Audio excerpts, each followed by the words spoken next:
اس کو ڈسکس کرنے لگے. 15 منٹ ہوئے تھے کہ گیٹ پر ایک کار رکی.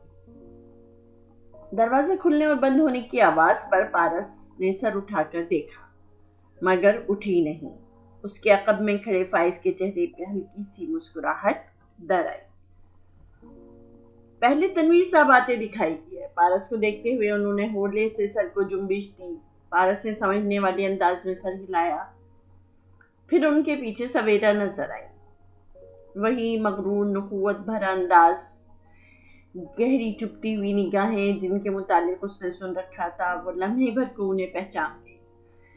اگر اسے معلوم نہ ہوتا کہ وہ سویرا ہیں تو شاید تب بھی پہچان جاتی. یہ اس کا ذاتی خیال تھا. اس نے سویرا کے عقب میں دیکھا. فیضان نہیں تھا. یقیناً وہ بھی ایسا ہی دکھتا ہوگا. وہ اس کو بھی پہچان گئی. تنویر صاحب قریب آئے تو وہ اٹھی. ہلکی سی استقبالیہ مسکراہٹ آنکھوں میں چھایا ہوا سر بن لیے وہ ہمیشہ کی طرح پرکشش لگ رہی.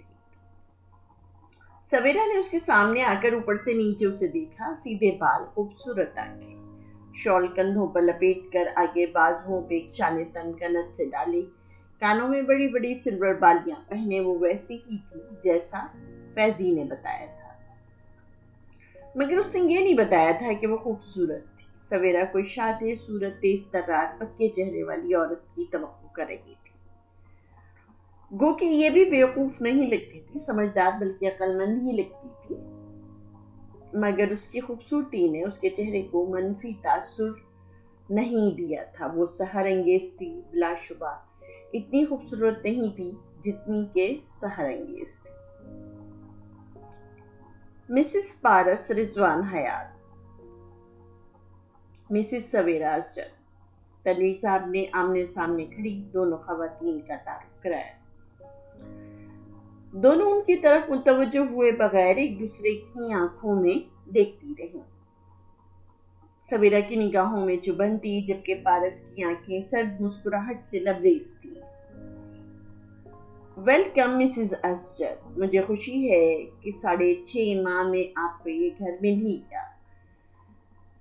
پارس کے لبوں سے الفاظ نکلے ہی تھے کہ تنویر صاحب نے حیرت اور گڑبڑاہٹ سے اسے دیکھا، جیسے انہیں اس کے پہلے ہی فقرے میں سویرا کے اب تک یہاں نہ آنے پر ہوٹ کرنے کی توقع نہیں تھی.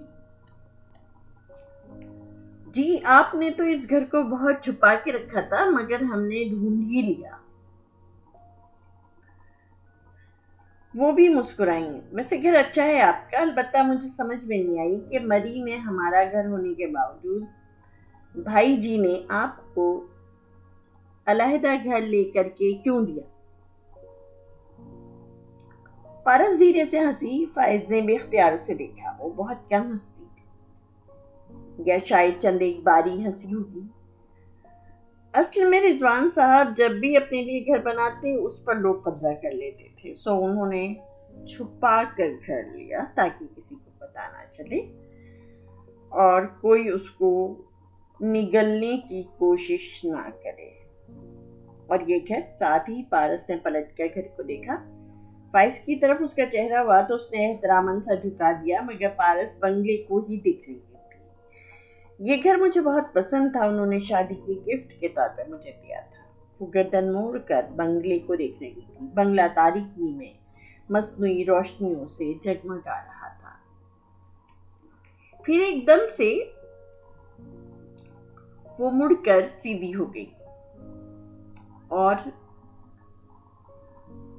وہ کھڑی سے بیٹھی نظر آنے لگی. بال بن گئے، تاریکی روشنی میں بدل گئی. بنگلے کے فرنٹ کی بجائے اس کے سامنے بنگلے کی بیک سائڈ آ گئی. وہ جنگل کے سرے پر درختوں کے بیچ پتھر پر بیٹھی تھی، گھٹنوں کے گرد بازوؤں کا حلقہ بنائے. وہ اس بنگلے کو دیکھ رہی تھی جو سامنے ذرا دور نظر آ رہا تھا، یوں جیسے آبادی سے دور کسی جنت میں خوبصورت سا مسکن ہو. آپ نے بتایا نہیں آپ کی والدہ نے کیا کہا. عقب میں آتی آواز پر ڈر کے وہ ایک دم سے اٹھی. پیچھے رضوان کھڑے تھے، ہمیشہ کی طرح باوقار، پورے اعتماد اور مہربان. انہیں دیکھ کر اس کی سانس رکی اور پھر